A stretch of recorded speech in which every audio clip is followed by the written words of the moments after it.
Amigos y amigas televidentes, se ha dicho que el Código Orgánico General de Procesos es la normativa que faltaba para que la Administración de Justicia garantice el despacho eficiente y rápido de las causas que tramita, sumándose al Código de la Función Judicial y al Código Integral Penal. A este paso que dio la Asamblea este jueves, se suma la consulta prelegislativa para el proyecto de ley de tierras rurales y territorios ancestrales, proceso que está en marcha pero que ha merecido críticas por parte de un segmento del movimiento indígena. Junto a ello, la necesidad de conocer cuáles son los temas que forman parte de la agenda legislativa para el resto del año. Este y otros temas abordaremos en nuestra entrevista de hoy.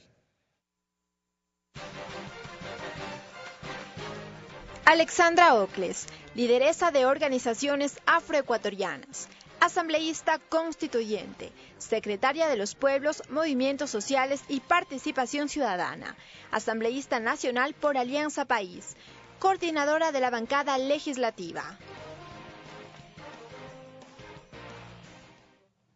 Y bien, asambleísta Ocles, bienvenida, gracias por acompañarnos. Gracias a ustedes, un gusto poder compartir en este espacio. La Agenda Legislativa 2015 es el tema que marcará esta entrevista y vemos que ya el primer trimestre del año culmina. ¿Por qué todavía no conocemos a ciencia cierta el contenido de estos proyectos de ley que serán fundamentales a tramitar durante este año? Bueno, efectivamente hemos estado trabajando en ajustar la agenda legislativa.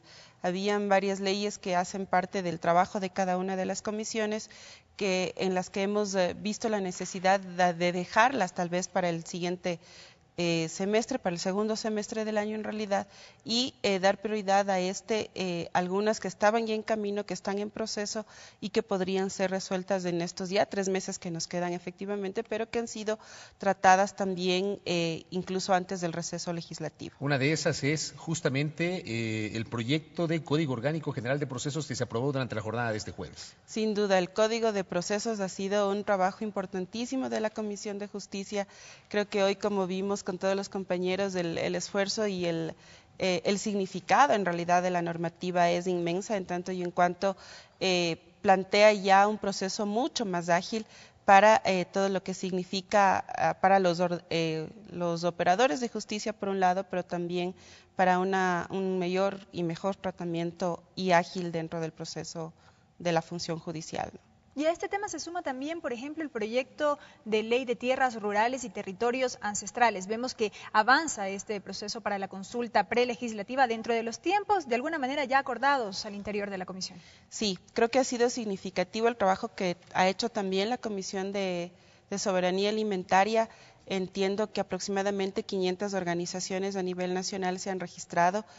El periodo culminó ya y en ese sentido creo que es un buen número además de organizaciones que están y que estarán tratando todo lo que constituye la ley de tierras. ¿Esas 502 eran las organizaciones que se esperaban? Porque, por ejemplo, y hago un símil con lo que pasó con la consulta prelegislativa de la ley de aguas. 1.500 y pico de organizaciones, claro está, la presidenta Rivadeneira explicó en algún momento que en el caso del agua es diferente porque hay miles de juntas de regantes a nivel nacional y no es la misma lógica o la misma dinámica que para el tema de la ley de tierras. Pero esas 502 era el número que se esperaba. ¿Rebasó las expectativas o se quedaron cortas?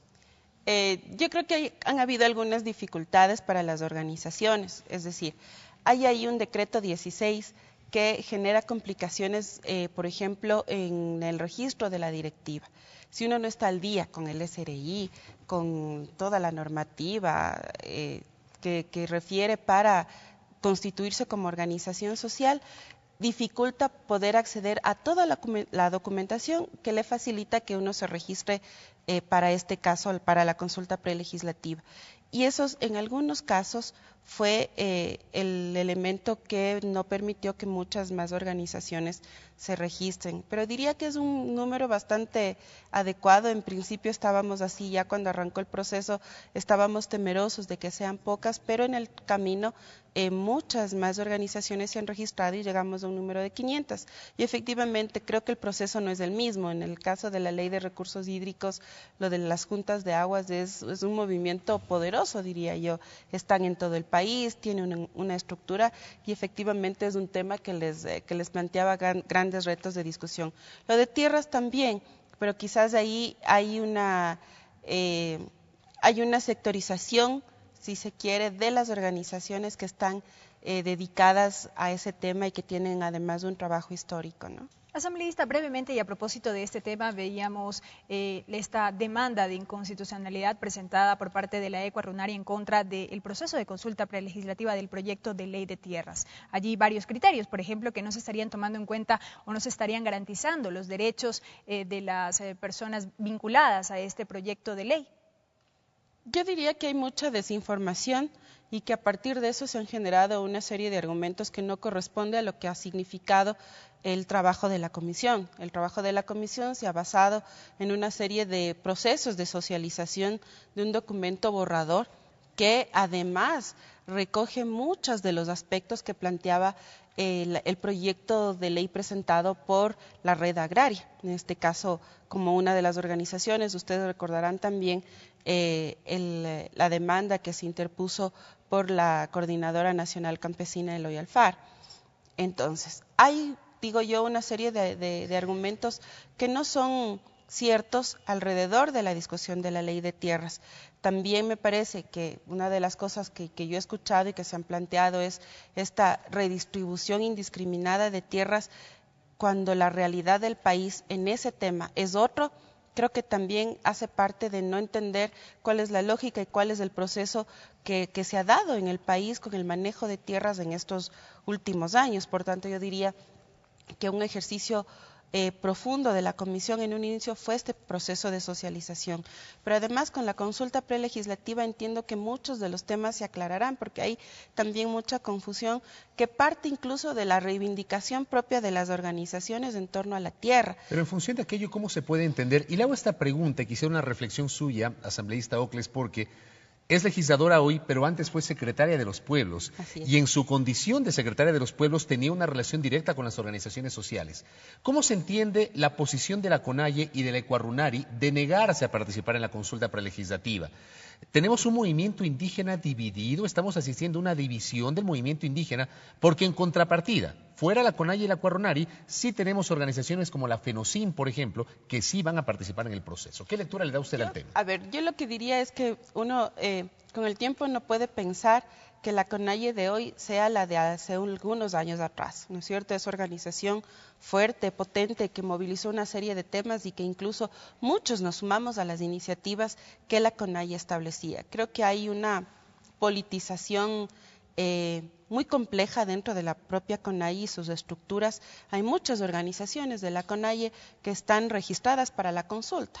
Es decir, no como CONAIE, sino como organización, pero que pertenecen a la CONAIE. Que pertenecen a la CONAIE, que están registradas para la consulta. Por tanto, creo que el problema de la CONAIE está en su dirigencia y eso ya tiene otras explicaciones. Pero en sí, como digo, hay algunas organizaciones que están registradas para la consulta y que, digo, ya a esta altura hemos visto que todo aquello que se plantee desde la Asamblea, desde el Ejecutivo, desde cualquier otra instancia, a la CONAIE ya no le suena bien. ¿Qué pasó con la Ley de Recursos Hídricos? Discutieron, estuvieron en todas las consultas prelegislativas, saludaron la iniciativa y cuando no se recogió uno de los puntos, que era el Consejo Plurinacional como autoridad única del agua, entonces la ley era privatizadora, la ley ya no valía, la ley no corresponde a los intereses de las comunidades, sin embargo hoy la ley se está aplicando y hay, de lo que yo entiendo, resultados efectivos de esa ley. Asambleísta, bueno, dejando de un lado el tema del proyecto de ley de tierras y tomando en cuenta que, como usted mencionaba, quedaron muchos temas pendientes o algunos temas pendientes el año anterior y que siguen su curso este año, ¿cuáles son estos otros proyectos de ley que constan dentro de la agenda? ¿Cuáles son en total todos estos que está previsto tramitar a lo largo de estos meses? Y si me permite complementar la pregunta de Belkis, está concluyendo pues el primer trimestre del año, vamos a ingresar al segundo trimestre del año. ¿Cuáles, en función de aquello, serían las prioridades de esa agenda en estos siguientes 3 meses? Claro que sí. Tenemos la Ley de Ordenamiento Territorial, que sería una de las prioridades. Está el Código de Salud, está el Código Ambiental, que ya está en proceso de discusión. Está el Código Civil, que la Comisión de Justicia tiene que analizarlo y yo diría que en este trimestre por lo menos podríamos salir con esas leyes. Las 3 primeras que dijo usted para primer debate, porque todavía no se ha presentado el informe para primer debate. Es decir, no quiere decir que necesariamente tengan que aprobarse en este 2015. Yo diría que sí. Pero usted ve el ambiente favorable para aprobar la Ley de Ordenamiento Territorial, el Código Ambiental. Y el Código de Salud, ampliamente discutido ya por mucho tiempo. Por mucho tiempo. Yo diría que hay un trabajo efectivo de las comisiones en ese sentido.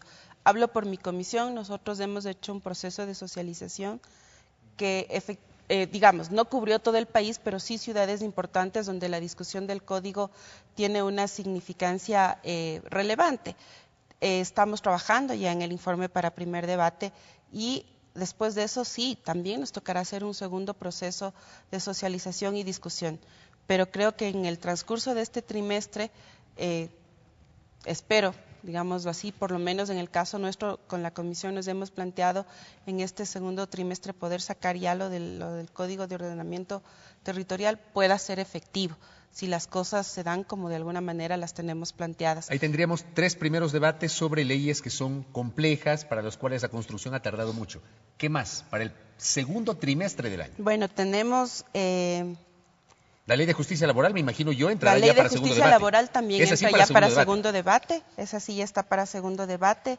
Está el proyecto de ley orgánica de coordinación entre la jurisdicción indígena y la jurisdicción ordinaria.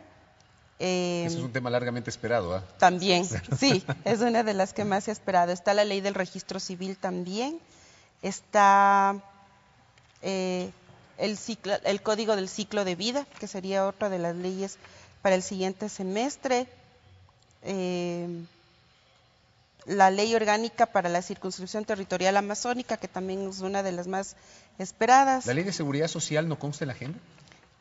Sí, pero todavía en esa le hemos puesto un alto hasta que podamos tener como algunos acuerdos puntuales, dado que existen todavía unos nudos críticos y entiendo que en el Ejecutivo todavía tienen algunas complicaciones internas. Y todo ello sin perjuicio de nuevos proyectos de ley que puedan ingresar y que de pronto por su urgencia o por su importancia deban ser analizados previo a estos que ya están establecidos. Sin duda, sin duda. Por ejemplo, hay el proyecto de ley que habla sobre lenguas ancestrales, que podría ser uno de los que pueda ingresar sin perjuicio de afectar a los otros, ¿no? De lo que está planteado en la agenda. Es decir, hay iniciativas de los compañeros asambleístas que seguramente, si son calificadas por el CAL, también pueden ingresar, y en esa medida el tratamiento de cada una de ellas se establecerá los tiempos correspondientes para que puedan ser analizados. Gracias por su tiempo, asambleísta. Muy gentil.